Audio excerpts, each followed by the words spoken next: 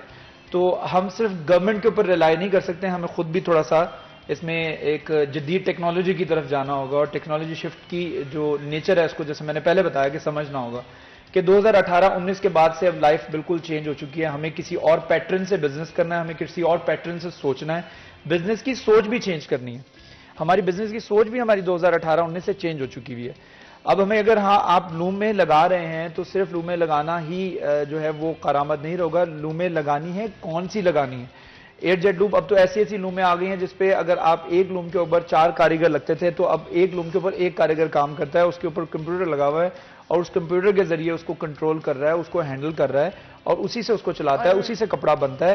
وہ سب کچھ مطلب آٹومیٹک ہوتا چلا جا رہا ہے نا. تو اب یہ ٹیکنالوجی شفٹ کو سمجھنے کی بہت زیادہ ضرورت ہے. بالکل، اور جس طرح سے ڈائمینشنز چینج ہو رہی ہیں اسی کے ساتھ ہمیں بھی بدلنے کی ضرورت ہے، اور انڈسٹری کو بھی اپ ٹو ڈیٹ ہونے کی ضرورت ہے. ہمارے ساتھ ہمارے جو مہمان جو میں نے مینشن کیا تھا وہ اب ہمیں جوائن کر رہے ہیں. اسلم بھلی صاحب ہمارے ساتھ موجود ہیں جو کہ صدر سپریم انجمن تاجران ہیں. آپ کو ویلکم کرتے ہیں شو میں. بہت بہت شکریہ آج ہمیں جوائن کرنے کے لیے اور ہمارے لیے وقت نکالنے کے لیے. بڑا ہی امپورٹنٹ ٹاپک ہے. تاجروں کی بات کریں تو تاجروں کا بڑا کنٹریبیوشن ہے ہماری اکانومی کے اندر، اور ہماری ہمیشہ کوشش ہوتی ہے ان کے مسائل کو ہائی لائٹ کریں. اگر آپ تھوڑا سا بریفلی بتائیں اس وقت جہاں پر ایک طرف ملک کے بدلتے ہوئے پولیٹیکل صورتحال ہے، کیا اثر ہو رہا ہے تاجروں پر اور انڈسٹری پر؟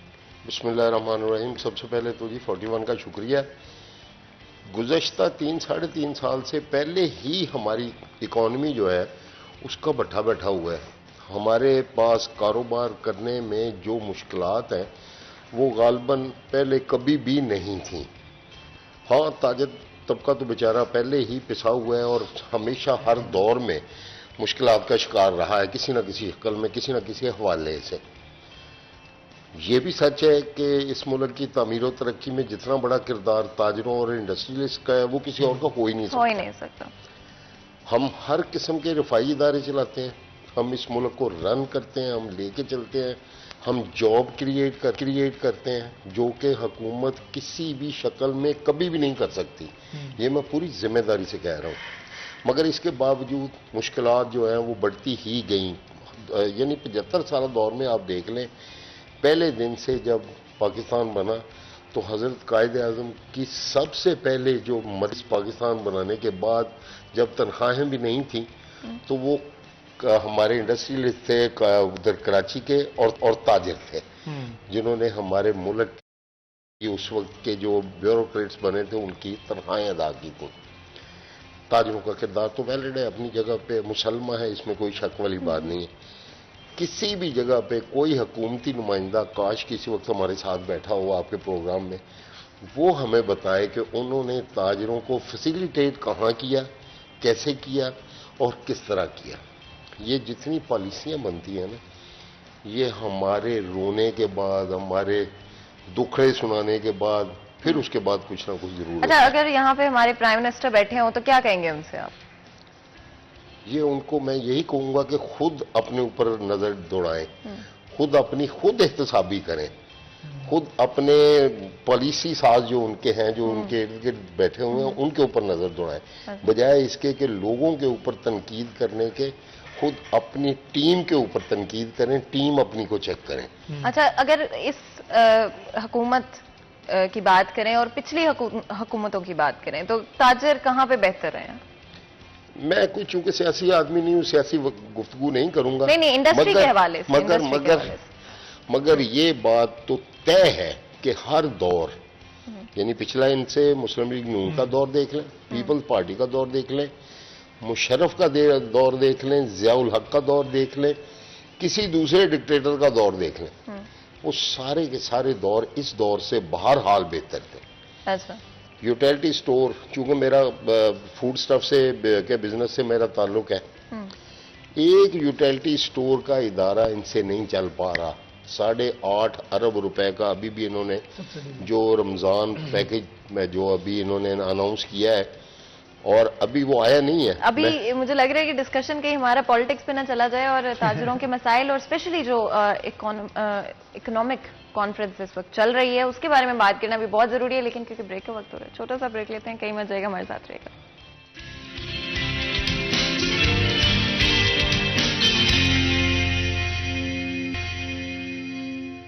Welcome back. سیریز 10 میں ایک دفعہ پھر آپ کو خوش آمدید کہتے ہیں. بریک میں جانے سے پہلے آج ہم ای کامرس کے حوالے سے بات کرتے تھے. تھوڑا سا سائڈ ٹریک ہو گیا تھا ہمارا ڈسکشن اور ہم پالیٹکس کو لائٹلی صرف ہم نے ٹچ کیا، بیکاز آپ کو پتہ ہے پولیٹیکل انسٹیبلٹی اس وقت ملک میں جس طرح سے بنتی ہوئی ایک سچویشن نظر آ رہی ہے وہ کسی بھی ایسپیکٹ کو افیکٹ نہ کرے، یہ پاسبل نہیں ہے. اسی وجہ سے انڈسٹری کی بات کرتے ہوئے بھی ہم نے صرف کیا امپیکٹ ہو سکتا ہے، پاسبلی کیا کرنٹلی افیکٹ ہو رہا ہے، اس کے بارے میں بات کی. آگے بڑھتے ہوئے بات کرتے ہیں اکنامک کانفرنس کے حوالے سے جو آپ کو پتہ ہے کہ فیصل آباد شہر میں اس وقت ہو رہی ہے. FCCI کی طرف سے یہ آرگنائز کی گئی ہے اور آگے کیا اس کا پرپز ہے اور کیا اس سے فائدے ملیں گے اسپیشلی نوجوانوں کو، اس بارے میں بات کرتے ہیں. شراز تھوڑا سا بتائے گا اس کانفرنس کے بارے میں اور کیا آبجیکٹیوز ہیں، کیا گولز ہیں اس کو لے کر؟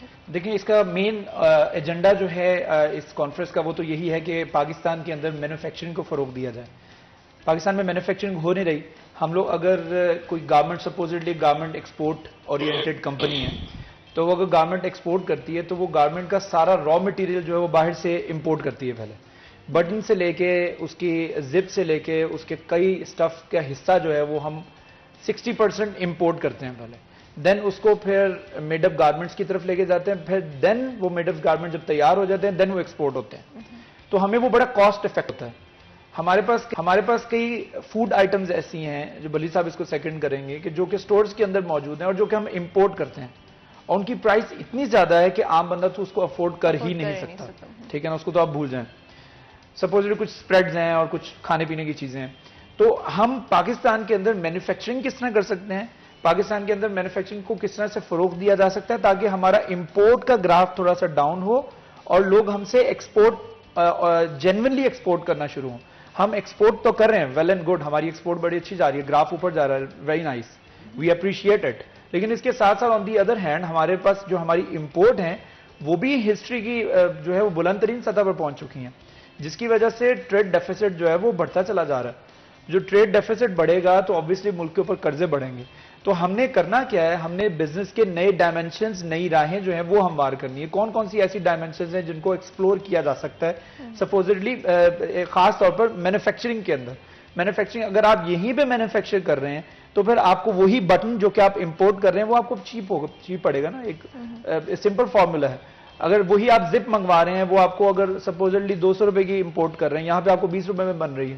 تو آپ جب مینوفیکچرنگ کو فروغ دینا شروع ہوں گے، میڈ ان پاکستان کی مہم چلے گی، بزنس کے نئے ڈائمنشنز یہاں پہ خاص طور پہ ایگریکلچر کے حوالے سے بات کی جائے تو یہاں پہ ایکسپلور ہوں گے.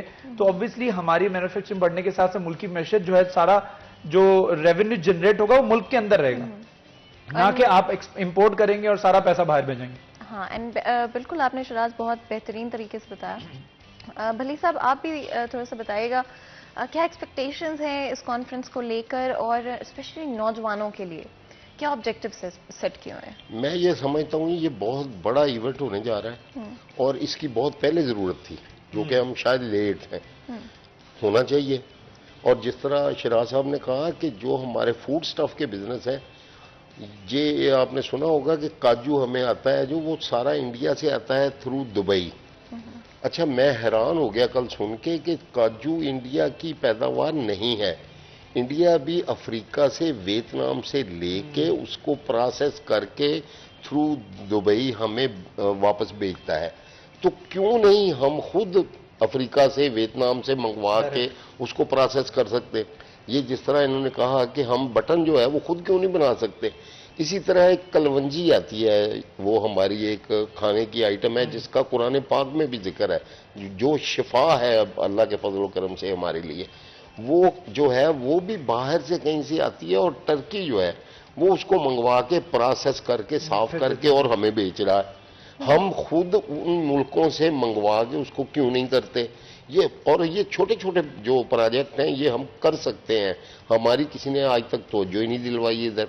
یہ کانفرنس کا یہ فائدہ ہم لے سکتے ہیں کہ بہت ساری ایسی چیزیں جن کے اوپر ہماری توجہ نہیں ہے، ہماری سوچ نہیں گئی آج تک، ہم ان کے اوپر فوکس کریں، ان چیزوں کو اپنے ملک میں لائیں، اور ان کو لا کے جو ہمارے اوپر وہی چیزیں آ کے ہم 17% سیل ٹیکس وہاں بھی دے رہے ہیں، فلاں بھی کر رہے ہیں، اس کو ہم آپ خود نہیں یہ کر رہے، سارا کچھ ہم خود کریں. ہمارے لیے جاب بھی کریٹ ہوں گی، ہمارے بندے بھی کام پہ لگیں گے، ہمیں وہ سستا بھی پڑے گا، ہمارا ڈالر بھی بچے گا. یہ ساری چیزیں اس کانفرنس کی وجہ سے ہم کر سکتے ہیں اگر ہم کرنا چاہیں. بہت بڑا یہ انسینٹیو لیا ہے ہمارے اور یہ پاکستان میں فرسٹ آف اٹس کائنڈ ہے، یہ بھی میں یہاں پر مینشن کر دوں. اور میں سمجھتا ہوں یہ آتا منیر کا بہت بڑا کارنام ہے ہمارے چیمبر کے پریزیڈنٹ کا اور ہماری فیصل آباد چیمبر کا. ان کو یہ سلوٹ ہم کرتے ہیں کہ انہوں نے اگر یہ کیا ہے، اور اللہ کرے یہ کامیابی سے آئندہ بھی اس طرح کے ایونٹ ہوتے رہیں انشاءاللہ. دیکھیں یہاں پر اس میں وزراء بھی آ رہے ہیں، مختلف منسٹریز اور مختلف ایمبیسڈرز آ رہے ہیں، جن ایمبیسڈرز کو پتہ لگے گا کہ ہم پاکستان کے اندر کر کیا رہے ہیں، اور پاکستان کے اندر خاص طور پر فیصل آباد جو ایگریکلچر سٹی ہے اس کے اندر کی کیا کیپیسٹی ہے، ان لوگوں کو پتہ لگے گا. جب پتہ لگے گا ایسے ایمبیسڈرز کو وہ بزنس وہاں سے یہاں لے کے آئیں. اینڈ آف کورس شراز، آپ کو پتہ ہے کہ پورے پاکستان کے جتنے بھی چیمبرز ہیں وہاں سے گیسٹ کو انوائٹ کیا آپ گیا ہے. حیران ہوں گی، قطع کلامی کی معذرت، یہاں پہ اسپین کے ایمبیسڈر کچھ ڈپلومیٹس آئے تھے بلی صاحب، ان کو معلوم ہی نہیں تھا کہ یہاں پہ فیڈمک کے نام سے ایک علام اقبال انڈسٹریل سٹی کے نام سے یہاں پہ ایک انڈسٹریل زون موجود ہے جہاں پہ ہم انویسٹمنٹ کر سکتے ہیں. تو کئی ایمبیسڈرز کو، کئی ملکوں کو یہ معلوم نہیں ہے. تو یہ ایسا نہیں ہے کہ اکنامک جو زون بنایا گیا ہے، یہ انڈسٹریل زون بنایا گیا ہے فیڈمک، یہ صرف چائنا کے لیے، ایسا نہیں ہے. تو کہتے ہیں کہ سی پیک کا حصہ نہیں، یہاں پر باقی کنٹریز بھی انویسٹ کر سکتی ہیں اور ان کے لیے بھی یہاں پہ بہت ساری اپرچونیٹیز ہیں. وہ اپنے یہاں پہ پلانٹس لگا سکتی ہیں، مینوفیکچر کر سکتی ہیں. رینالٹ نام کی ایک گاڑی جو فرانسیسی گاڑی، انہوں نے یہاں پہ پلانٹ لگایا، ٹھیک ہے. یہاں پہ ڈائپرز بنانے والی دنیا کی تیسری بڑی کمپنی ڈائپرز لگانے والی فیصل آباد کے اندر ہے، ٹھیک ہے، وہ فیڈمک کے اندر. تو یہاں پہ بڑی بڑے سوڈا کمپنیز نے یہاں پر انٹرنیشنل برانڈز انہوں نے یہاں پہ پلانٹس لگائے ہوئے ہیں، تو وہ مینوفیکچرنگ کر رہے ہیں. یہاں پہ گاڑیاں بن رہی ہیں، انٹرنیشنل سٹینڈرڈز کی گاڑیاں یہاں پہ مینوفیکچر ہو کے پورے پاکستان میں جا رہی ہیں. تو یہ ایک بہت بڑا اعزاز ہے فیصل آباد کے لیے، پاکستان کے لیے، کہ یہاں پہ باہر سے مینوفیکچر یہاں پر آئیں اور یہاں پہ آ کے انویسٹ کریں. ان کو اسٹیٹ آف دی آرٹ بجلی کی فیسلٹیز مل رہی ہیں، ان کو وہی فیسلٹیز دی جا رہی ہیں اسٹیٹ آف دی آرٹ جو کہ ان کو وہاں پہ دی جانی تھی. بالکل. اور آپ کو پتہ ہے شراز کے فیصل آباد کی جو کمیونٹی ہے انڈسٹری کی، وہ بہت ہی مل جل کے ہمیشہ کام کرتی ہے. تو ہمارے ساتھ سکندر اعظم صاحب موجود ہیں جو کہ ایکس پریزیڈنٹ ہیں FCCI کے، لائن پر موجود ہیں، بات کرتے ہیں. جی السلام علیکم. وعلیکم السلام جی. سب سے پہلے تو میں شراز بادشاہ صاحب کو اور اسلم بلی صاحب کو خوش آمدید کہتا ہوں کہ ماشاءاللہ یہ اپنا ٹریڈ پہ بات کر رہے ہیں اور اکنامک کانفرنس میں بات کر رہے ہیں. تو دونوں ہی بڑے سیزنڈ 41 کی طرف سے جو شراز ہے اور ہمارے جو پریزیڈنٹ ہیں سپریم انجمن تاجران کے، تو ماشاءاللہ ان کی گفتگو سنتا اور بڑی خوشی ہوتی ہے کہ ہمارے جو لیڈرز ہیں دونوں طرف کے، 41 کے اور ہماری ٹریڈ باڈی کے، دونوں نے بڑی خوبصورت باتیں کی ہیں. میں صرف یہ کہنا چاہتا ہوں کہ دیکھیں بدی صاحب نے ایک بڑی خوبصورت بات کہی کہ ہم باہر سے کلمنجی تک بھی منگواتے ہیں. تو یہ سوچنے والی بات ہے، اس پہ اویئرنیس دینی چاہیے کہ جب ہمارے صنعت کار، پھر میں لفظ یوز کروں گا، ہمارے صنعت کار اور لوگ جو بڑے بڑے انڈسٹریلسٹ ہیں، وہ ہمارا انڈسٹری لگانے کی بجائے جب وہ ریئل اسٹیٹ میں پیسہ کمانے کی بات کریں گے، ہمارا ملک کبھی ترقی نہیں کرے گا. آپ پورے پاکستان کا جو ڈیٹا ہے وہ نکال کے دیکھ لیں. بھائی آپ انڈسٹری لگائیں، آپ جو ڈاکٹر کا بیٹا ڈاکٹر کیوں بنتا ہے اور انجینئر کا بیٹا انجینئر کیوں بنتا ہے؟ یہاں آپ سوچنے والی بات ہے کہ ٹیکسٹائل ہمارا ایک بیبی ہے فیصل آباد کا، لیکن اس سے ہم باہر نکلیں. اب ایک ہی پروڈکٹ رہ گیا جو سیل آؤٹ کرتی ہے گورنمنٹ بھی اور جو ہمارے پاس ہے پوری دنیا میں بیچنے کے لیے. اب اس کی کیپیسٹی نہیں ہے ہماری کہ اس سے ہم باہر نکل سکیں. اب یہ دیکھیں نا نیڈلز، آپ امپورٹ لسٹ چیک کریں فاطمہ کہ کون سی امپورٹ لسٹ ہے جس میں ہم نے یہ چیزیں 75 سال میں ہم نے بنانے کی کوشش نہیں کی ہے. تو ہمیں چاہیے، میں بلی صاحب سے بھی کہوں گا، اور چونکہ شراز کا ہر وقت واسطہ رہتا ہے ان لوگوں سے اور یہ چیمبر کو کور کرتے ہیں، ہم لوگ یہ بیٹھ کے فیصلہ کریں کہ ہم نے ملک کو ترقی کی طرف لے کے جانا، باہر سے لوگوں نے نہیں آنا. اب ہماری یہ جو فیڈما کی 8,000 ایکڑ کی زمین ہے، آپ وہاں پہ دیکھیں کہ کتنے سالوں سے 15 سال ہو گئے اس کو بنے ہوئے. پرویز الہی صاحب جب چیف منسٹر تھے تب اس کی انوگریشن ہوئی تھی، کیوں نہیں آباد ہو سکی؟ اس کے بعد بننے والی ہاؤسنگ سوسائٹیز، ہاؤسنگ کالونیاں، یعنی آپ نے ایگریکلچر لینڈ ختم کر دی ہے، آپ نے سویٹ واٹر ختم کر دیا ہے، اور آپ اس کی طرف لگے ہوئے اور سارا پیسہ ہمارا جو اچھا یہ بلیک منی کا پیسہ ہوتا ہے جو ڈمپنگ کرتے ہیں یہاں پہ لوگ. 1 لاکھ روپے مرلے والی جگہ یہاں 20 30 لاکھ میں بک رہی ہے. اچھا اس میں یہ ایک چیز اور کرتے ہیں کہ یہ جو لوگ درمیان، میں اس لیے کہنا چاہتا ہوں، میں دکھی دل سے یہ کہتا ہوں، ہمارا ملک پیچھے ہے، ہمارا ملک قرضوں کی طرف ہے، ہمارا ملک انڈسٹریل کیوں نہیں بن سکا؟ یہ ہمارے سے پیچھے آزاد ہونے والے ملک کیسے آگے نکل گئے ہیں؟ ان کے پاس کوئی اور چیزیں تھی، ایک ویژن ہے، ایک سوچ ہے کہ ہم نے انڈسٹری لگانی ہے، اور یہ انڈسٹری لگائیں، ان چیزوں کی لگائیں جو چیزیں ہم یہاں نہیں بنا رہے. ہم جو باہر سے امپورٹ کرتے ہیں، ہمارا امپورٹ بل ہے 62 سے 65 ارب ڈالر کا. اب ہم بیچتے کیا ہیں 22 ارب ڈالر ٹیکسٹائل اور ملا کے ساری چیزیں. بالکل جی، اور بہت بہت شکریہ سکندر اعظم صاحب کا. ایک دفعہ پھر میں بتاتی چلوں کہ ایکس پریزیڈنٹ ہیں FCCI کے، اور جہاں پر ایک طرف ہمیں اکنامک کانفرنس ہوتی ہوئی نظر آ رہی ہے، وہاں پہ بہت امپورٹنٹ انپٹ ان کا، انہوں نے بہت سارے ایشوز کے بارے میں بات کی اور ایسپیکٹس کے بارے میں بات کی انڈسٹری کے، جو کہ آپ کو پتہ امپیکٹ ہو رہے ہیں نہ صرف پولیٹیکل انسٹیبلٹی کی وجہ سے، بٹ اس کے ساتھ ساتھ ہماری پرائیورٹیز بدلتی ہوئی نظر آ رہی ہے. جس طرح انہوں نے ایک بڑا ہی امپورٹنٹ پوائنٹ ہائی لائٹ کیا ریئل اسٹیٹ کے حوالے سے. ہم سب جانتے ہیں کہ ریئل اسٹیٹ کی پرائسز کتنی زیادہ ہوتی جا رہی ہیں اور زیادہ انویسٹمنٹ بھی وہیں پر جا رہی ہے، اور وہی انویسٹمنٹ اگر مینوفیکچرنگ کے اندر کی جائے، ڈفرینٹ اور انیشیٹوز کے اندر کی جائے تو کتنی مختلف ہو سکتی ہیں. ویژن کو لے کے چلیں گے، لیکن کیونکہ بریک کا وقت ہو رہا ہے، چھوٹا سا بریک لیتے ہیں. کہیں مت جائے گا، ہمارے ساتھ رہے گا.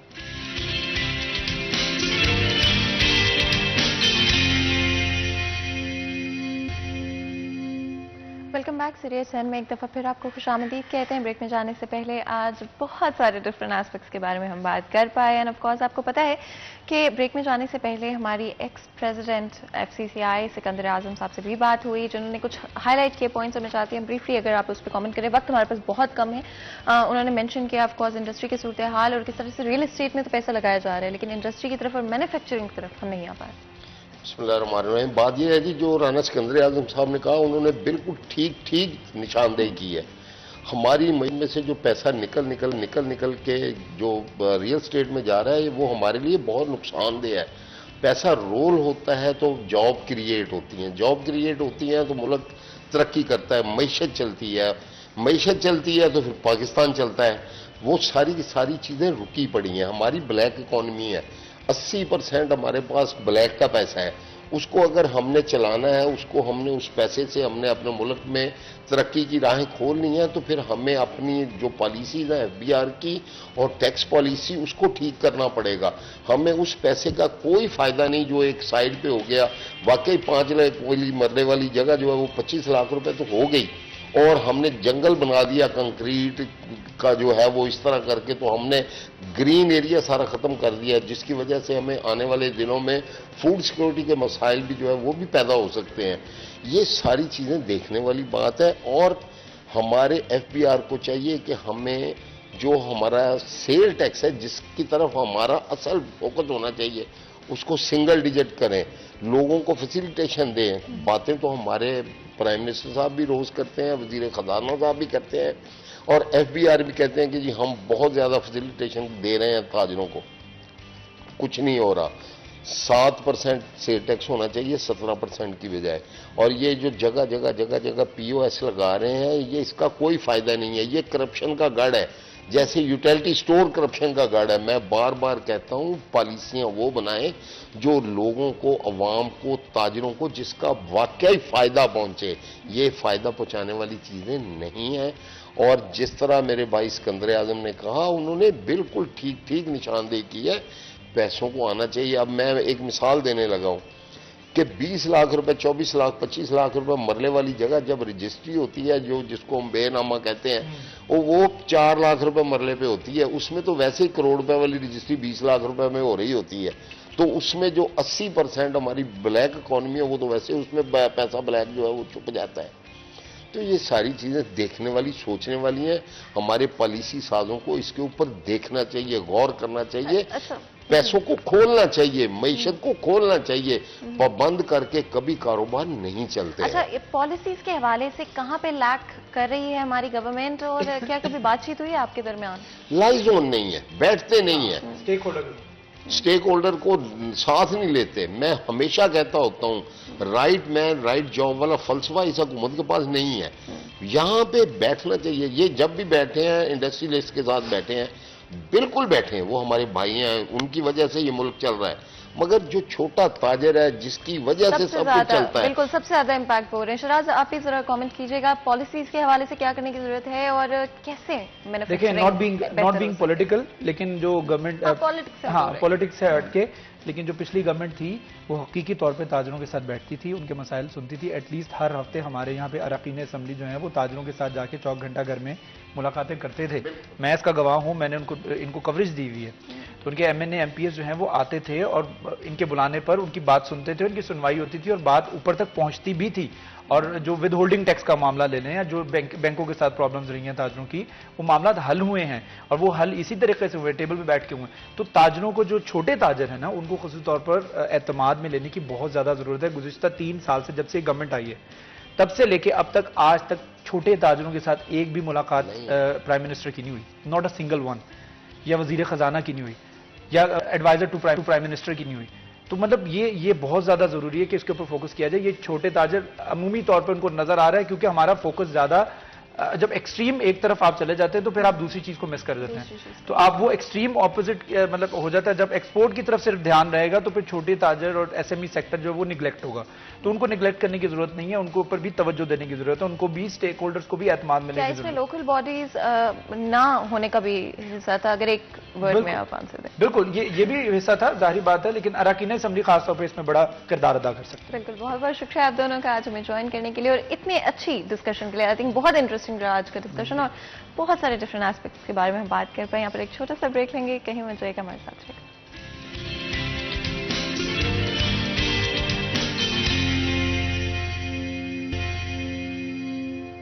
Welcome back. سیریس ہینڈ میں ایک دفعہ پھر آپ کو خوش آمدید کہتے ہیں اور اب وقت ہے میرے فیوریٹ سیگمنٹ یعنی کہ کچن کے سیگمنٹ کا. آف کورس میں آلریڈی کچن میں آ چکے ہیں. آپ کو پتہ ہے اس سیگمنٹ کے دوران میں ایمفسس کرتی ہوں اس بات پہ کہ اپنی مینٹل اور فزیکل ہیلتھ کو پرائیورٹائز کریں اور اپنی صحت کو ہمیشہ نمبر 1 پر لے کر چلیں. باقی ساری چیزیں زندگی میں، کوئی بھی پیشنز ہوں، ایمبیشنز ہوں، گولز ہوں جو کہ آپ اچیو کرنا چاہتے ہیں، وہ سیکنڈری ہوتے ہیں. جب تک آپ کی صحت اچھی نہیں ہے تو آپ زندگی میں کچھ بھی نہیں کر پائیں گے. اینڈ آئی تھنک کرونا میں اینڈ کووڈ کی دنیا میں یہ ہمارا سب سے بڑا لیسن رہا ہے کہ اگر آپ کی صحت اچھی ہے تو ہر چیز آسان ہے، لیکن صحت کی جو نعمت ہے شاید ہم اس کا اتنا ویلیو نہیں کرتے جتنا ہمیں کرنا چاہیے. اینڈ اسی وجہ سے کہیں نہ کہیں ہم لوگ سیکنڈری رکھتے ہیں اور اس کو اس طرح سے پرائیورٹائز نہیں کرتے جیسے کرنا چاہیے. لیکن اپنی روٹین میں سے 5 سے 10 منٹ نکالنا شروع کریں، اپنی صحت پہ فوکس کریں. چاہے واک کریں، آپ کو جو بھی کرنا اچھا لگتا ہے، واک، یوگا، کسی بھی طرح کی ایکسرسائز جو کہ آپ اپنی روٹین میں ایڈ کر سکتے ہیں، اس کو لازمی طور پہ اپنی روٹین میں ایڈ کریں اور کوشش کریں کہ اس کو ایک ہیبٹ میں تبدیل کریں. ساتھ ہی ساتھ اپنے میلز کو اور ڈائٹ کو بہتر کرنے کی کوشش کریں. چھوٹے چینجز